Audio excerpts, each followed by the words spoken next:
എന്തിനാ സഹോദരങ്ങളെ പ്രതിസന്ധി ഘട്ടങ്ങളും പ്രയാസങ്ങളും ദുരന്തങ്ങളും വരുമ്പോൾ പതറിപ്പോകുന്നത്? പതറരുത് സഹോദരങ്ങളെ. കാരണം എന്തെന്നറിയുമോ? നമ്മൾ ആരുടെ ഉമ്മത്താണെന്ന് നമ്മൾ മനസ്സിലാക്കണം.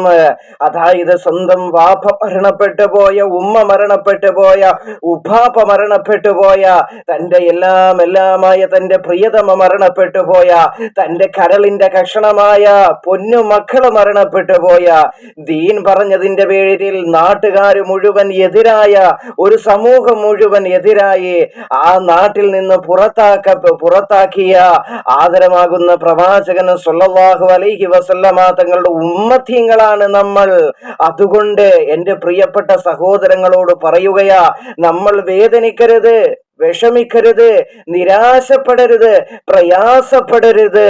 അതായത് പ്രതിസന്ധികളിൽ പോലും പതറിപ്പോകരുത്.